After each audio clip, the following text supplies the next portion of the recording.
Hello and welcome to Camp Kindergarten Talking from the Newburgh Free Library. My name is Sarah Scoggin and I'm the Early Childhood Librarian. Welcome to all, but a special welcome to those who are participating in our summer reading program. If you missed our earlier Camp Kindergarten videos, I'll put a link up in the card, or you can follow the links to the calendar down in the description. Okay, so as I said, this is a session of kindergarten readiness about talking. So why is talking important? Talking with your children is all about words and ideas and the richness that is in them. They cost nothing.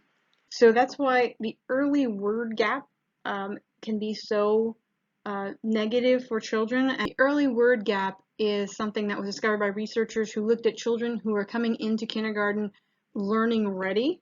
They didn't necessarily know how to read already, some of them did, but they were ready, they had all the pre-reading skills in place.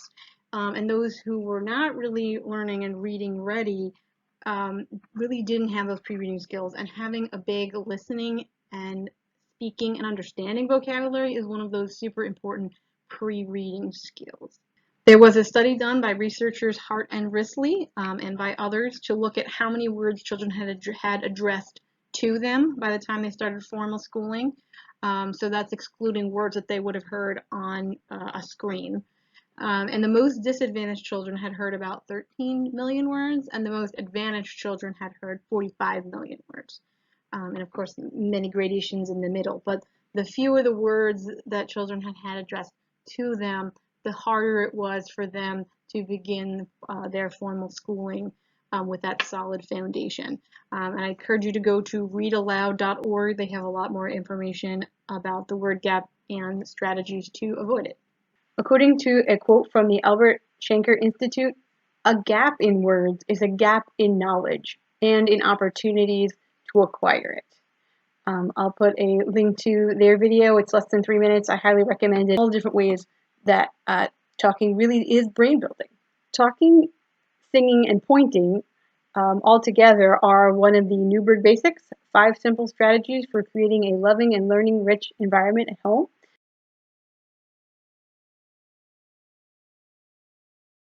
And I will put a link to their Talk, Sing, Point video up in the card.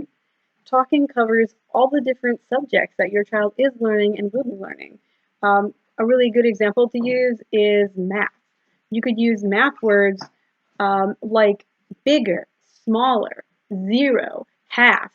Like, this block is too short to go between this block and this block. Let's find a longer one. Or, you ate all of your food. There's 0 strawberries left on your plate. Or, I'm going to cut your sandwich in half, or even in quarters. Just to use those words as part of your everyday speech really embeds them, even long before they're going to learn any fractions. If you're wondering what the speech milestones are for ages 3, 4, and 5, I will put a link down in the description to Speech and Language Kids. It's a site that kind of reviews what language skills most kids have at ages 3, 4, and 5. Usually you see more resources for speech development for babies, but even up through kindergarten, what should they be able to do generally? For example, when you get up to age 5, being able to use not just pronouns, but advanced pronouns like ourselves or myself. It's not uncommon, though, for children, even 3, 4, 5 years old, to still say something like, I goed upstairs, rather than saying, like, no, it's not goed, just to repeat it correctly. Like, oh, you went upstairs and got your toy. So there are 2 different kinds of talking. One is business talk, and the other is rich talk. Business talk are things that you need to do to just live your daily life. Things you might say, stop that, come here, clean up please, where are your shoes? And you do need to say those kind of things. But I encourage you to increase the rich talk, and that's something like, let's say you're folding the laundry, you might say, I'm folding this laundry so we can fit it neatly in the drawers. You're adding more words, a word like neatly. You could say something like, that dog looks like the one in the story we read this morning, connecting it to a book. Or if a butterfly flies by, you could say, look at that insect, it's called a butterfly. So you're being really specific. Or let's put away these wooden blocks so we can go to the kitchen for a snack.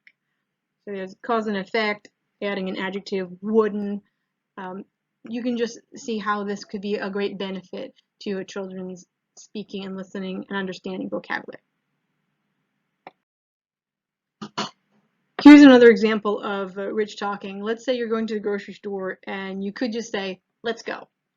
Or you could say, let's go to the grocery store to get some food. I want to have spaghetti and meatballs for dinner, and I think that's your favorite too.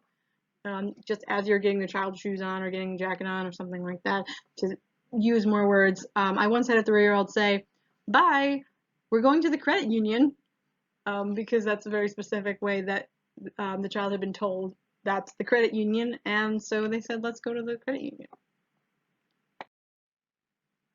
Here's an example of rich talk conversation about a toy truck that lost a wheel that I came across in my researches in the parenting section of the Newburgh Free Library. The child says, I want a new truck, and the parent answers, but this is such a sturdy yellow dump truck. It's just missing something. What's missing? The wheel. Yes, the left rear wheel is missing. Let's see if we can find it. What kind of wheel are we looking for? A black wheel. Right, a wheel with a black tire on it. How big is the wheel? About this big. It's fat and bumpy. You're right, it has a thick rubber tire on it with deep treads for traction. Let's go hunt. What kind of wheel are we looking for again? A black, fat, tired one about this big. Right. But I want a new truck.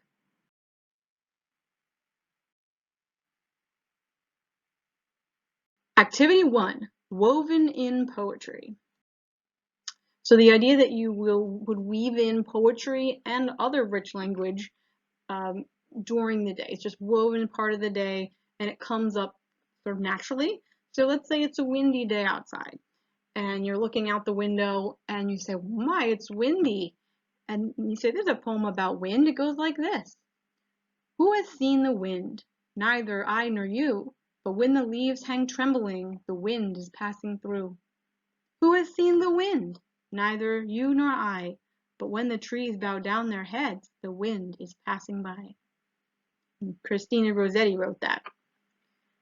So even if you just memorized the first 4 short lines there, or you had this poem, on the refrigerator, on a piece of paper, or something like that, just throughout the day, whenever something comes up, the weather outside, something you're doing, putting on their clothes, anything could be an opportunity to put in a few lines of poetry or just some interesting words or phrases throughout the day. So then it doesn't seem so much like you're giving them a lesson as it's just part of the environment.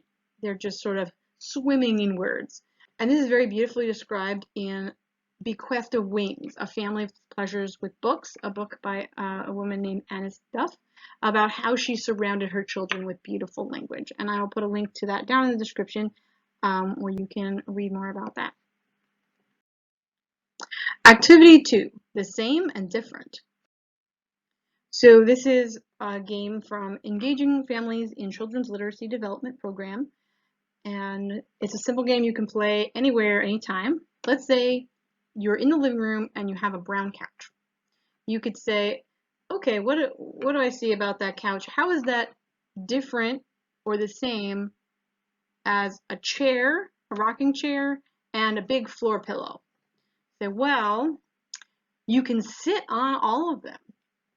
You could say, well, all of these came from our old house if you moved to a new house, say. Or I like all of these things. Anything you could think of that's the same. What else? What's different? Well, let's see, the chair and the couch are both brown, but the pillow is gray. It's different. The couch and the pillow are really soft, but the chair is pretty hard. So just what's the same, what's different? You could play this by having pictures of different things in the house, cutting them out, and then have them sort the things, and they can be sorted by anything, whether they're old and new, they need electricity, they don't need electricity. Any aspect of the things you could sort them by. That's just a good brain builder.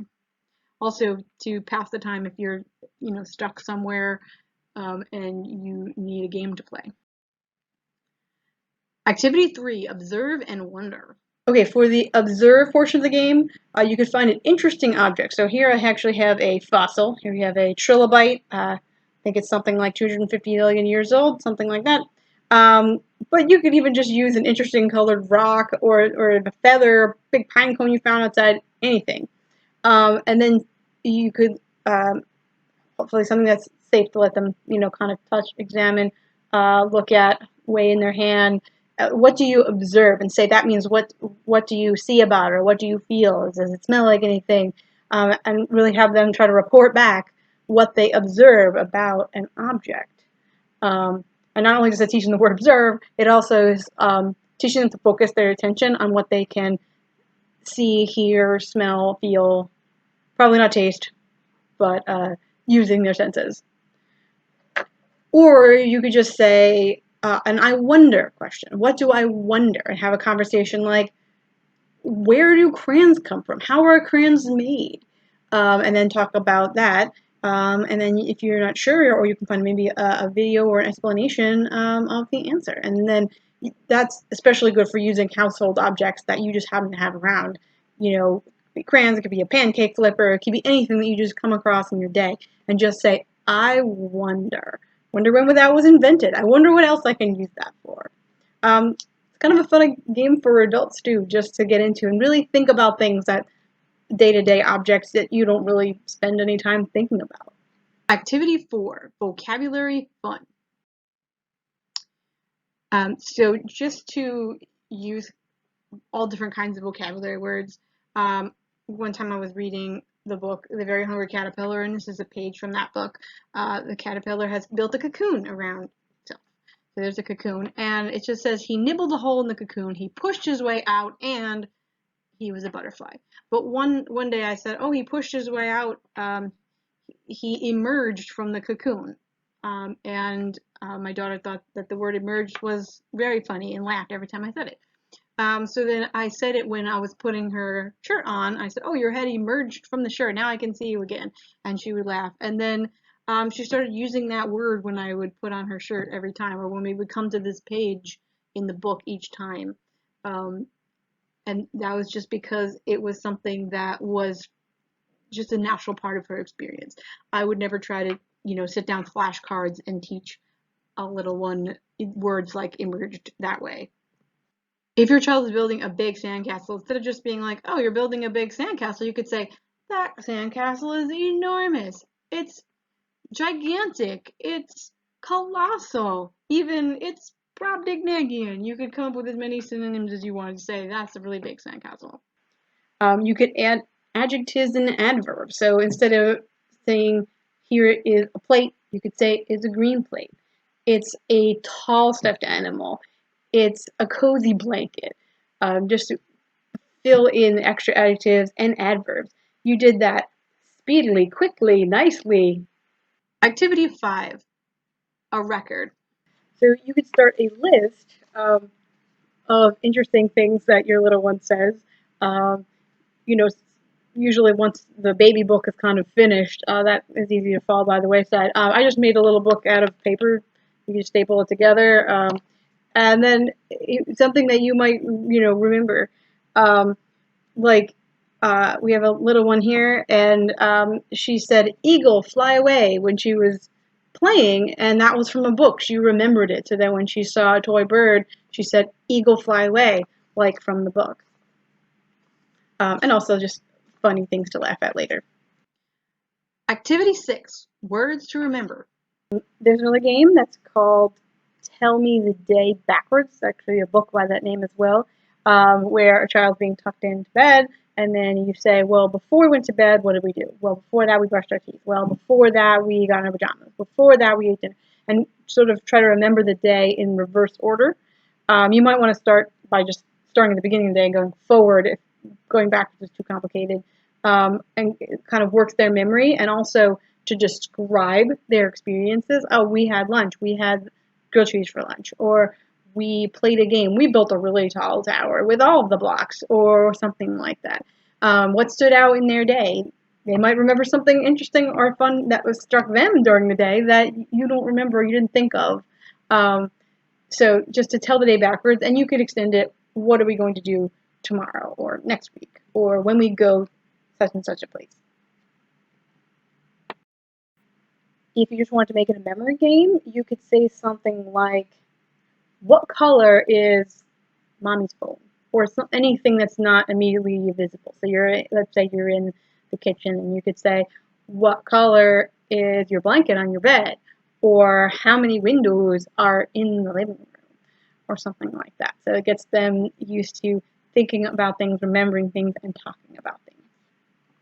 Activity 7, the why game. So this is from an article by a Dr. Rebecca Palacios, Why Do Children Ask Why? And these are some ideas that she has for playing the why game. Children, of course, love to ask why just because they like to ask it, but you can encourage why questions by supporting that with an informative answer, or you can turn it around and ask them. So that if they say, why does it rain? You could say, that's a great question. It rains because the clouds have moisture, and when they get full, it rains. Or you could first say, that's a great question. Why do you think it rains? And they might have any number of ideas why it rains, and then you could discuss it. Why does it rain? Is that how close is that to why it really rains? You can ask a lot of why questions yourself. I certainly never thought of that before I started studying rich talking. Saying, why do you think this soup I'm cooking needs water? What would happen if I tried to put all the ingredients in with no water? To show that your children that learning is a lifelong skill. And finally, post a page, my list of why questions on the refrigerator or in your children's room, so answers to the why questions they've asked. So they ask why does it rain, or why do you need water? And then you have the answers written down so they can come back to that. They can see the learning that they've done. And a little side note from me, write down the question on the list if you absolutely don't have time to look up the answer at the moment and you don't know the answer. For example, I was asked by a little one, what do sea turtles eat? And I genuinely didn't know. I had to go look it up. And apparently some of them eat fish and some of them eat plants, and sometimes it changes depending on how old the turtle is. So thank you so much for watching. Hopefully we'll see you again next time. And until then, let's keep talking.